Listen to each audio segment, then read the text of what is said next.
I don't want you to be the person who says, well, I was kind of busy that week, so Elden Ring came out, so I played video games instead. I don't want you to be that person.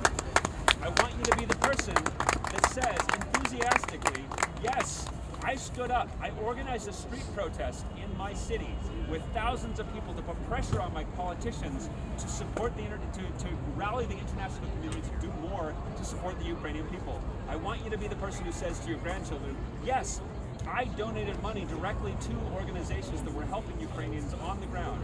I want you to be the person who says, I didn't know what Bitcoin was, but I figured out how to use Bitcoin, and I donated Bitcoin directly to the Ukrainian army because they needed it. They needed help. They needed help in fighting off the Putin regime. I want you to be that person. Don't be the other person.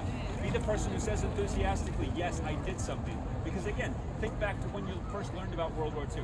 Remember when you first learned about World War II, maybe in history class, and you learned about how in the 1930s the Nazi regime slowly built up this authoritarian regime, and little things here and there, random acts of violence, suddenly became a little bit normal, and then suddenly in 1939, Poland was invaded, which led to horrible things, for the entire world, and catastrophe for Europe with the Holocaust. You probably, when you heard that in history class, you probably said the following thing, like I did. Well, wow, that really sucked. Why didn't somebody do something? If I were alive back in the 30s, I would have done something. Well, guess what? Now's your chance. You're living through history right now. You have a chance to do something. The thing that you would have done back then, you're doing it right now. Okay, so if you have a chance, if you can, do the following. You can do something, and we live in a much more connected world now. It's not 1930s. It's in 2022. You can give money directly from your sofa there in Denver, Colorado, or in Boise, Idaho, or in Los Angeles, California. You can actually donate to groups that will get money directly to organizations that will help the Ukrainian people on the ground. And if you know anything about me, you know that I'm not a nationalist guy. I'm not a militaristic guy. I'm a peace guy. I'm a humanitarian guy. I'm not advocating for this thing. I never thought that I would say these words 10 days ago. I never thought I would say you should give money directly to the Ukrainian army. But I'm saying those words. You should give money directly to the Ukrainian army. They need your help. There are people volunteering. They need resources to help to clothe those people, to feed those people. The Ukrainians on the ground need your help. The thing that I care about is that actual Ukrainian people on the ground, they need your help. Keep that in mind. And again, to any Russian colleagues that might be paying attention, you are living in a sea of misinformation. And I know most of you know that. You know how to use VPNs and things like that. But you're swimming in an ocean of misinformation. The entirety of Ukraine has been attacked by the Putin regime. And we know that you hate Putin. All of my Russian colleagues, they tell me this. They're like, yes, we don't want him there. So this is not just a Ukraine problem. This is a you problem as well. Yeah. So with that, I do have to unfortunately go. We have a fantastic group of people here. Again, my name is James. I'm a particle physicist at the Large Hadron Collider at CERN. Normally, my live streams on TikTok are about black holes and the Big Bang and what's outside of the universe and the Higgs boson and dark matter. I don't know if you noticed, but there's more important things going on in the globe right now than dark matter or what's inside of a black hole. And that most important thing that's happened right now is that the murderous Putin regime has invaded Ukraine, and we need to do more to support the Ukrainian people on the ground. It's getting better, I admit. 48 hours ago, it seemed very sort of iffy. Maybe the world is going to look the other way. Oh, I don't know what's going to happen when real Ukrainians are dying on the ground. Things have changed. I never would have thought 48 hours ago that Germany would reverse decades of its policy, and suddenly they're now thinking about giving military equipment directly to Ukraine. I never thought I would see that. That's what's happened. But it's still not enough. We have Ukrainians on the ground dying. We have people that need your help directly. Okay, so I'm imploring you, no matter where you come from in the globe, no matter where you happen to be sitting in the globe, you can do something more than what you're doing. One of the big things you can do is put pressure on your politicians. Because keep in mind, if you live in a country that has any kind of notion, if you live in a country that has any kind of notion of any kind of representative democracy whatsoever, your politicians, they're not your bosses. You're their bosses. Okay, they work for you. Okay, so you need to get out. You need to organize a campaign to put pressure upon your politicians.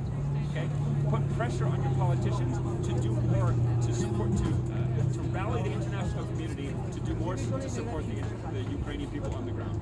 Right? Because again, there's many different perspectives here, right? But I'll give you my perspective as a physicist, right? One of the things that, irrespective of the humanitarian argument, the fact that we're all connected, the fact that, you know, an attack on the Ukrainian people is an attack on any of us around the globe who care about freedom, liberty, democracy, any of these concepts, human dignity. This is an attack on you too. Also, you need to think of it from a physics perspective too. I'm a physicist. I'm the TikTok physics guy, right? We have a murderous Putin regime that has two things: nuclear weapons and Chernobyl. This should terrify all of us, just from an existential perspective, right? This is really, really, really, really, really bad. Take this seriously, more seriously than you're taking it right now. Okay? I'm begging you, I'm pleading with you to do more than what you're doing. Pressure your local politicians, your politicians at the federal level to do more than what they're doing to support the Ukrainian people. This is a sort of make or break moment for humanity. And again, I'm not ignoring, this is not at all to ignore other humanitarian crises around the globe. I'm very well aware there are humanitarian crises around the globe. These absolutely exist. But let's focus on this one right now, because what we're seeing here is something that has not been seen for a very long time. I'm not going to say it's unprecedented. It's absolutely precedented. History repeats itself over and over. But that's the thing. We've seen this. We've seen this story before, and it does not end well unless we as an international community get together and very strongly and forcefully say no to war, no to Putin, no to the destruction of Ukraine and the Ukrainian people, because an attack on Ukraine is an attack on all of us. Yes!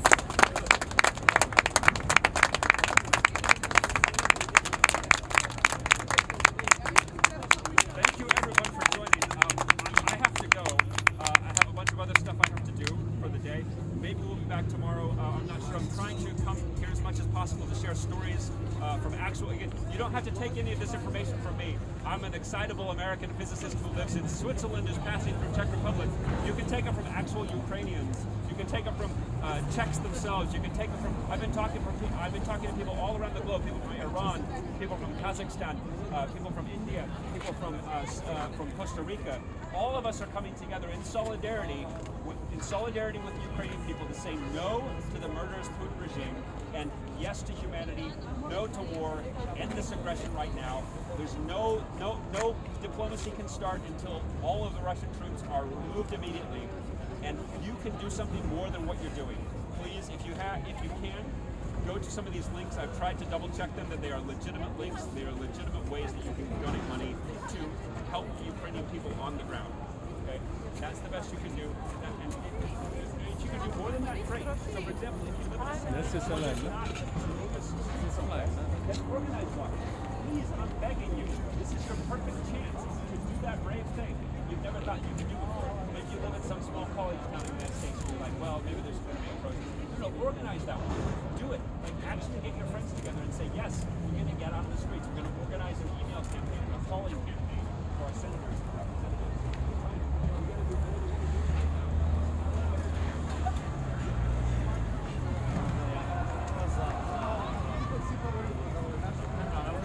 Росія каже, Україна допомагає.